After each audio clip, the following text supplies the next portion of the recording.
bizim aksingillerimizni her vakitte kuyaş yaptırtıp dursun. Bizim kreşin ağolun dilinde bileşte kreşin simbolü buydu.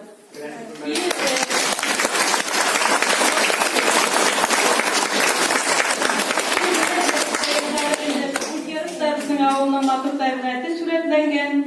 Anın bizim ulu izgi kuyu var indi. Mine in ortada şunun resmi. Bizim ağol yılgası var ikinde. Anda balık tutabız, balıklar var.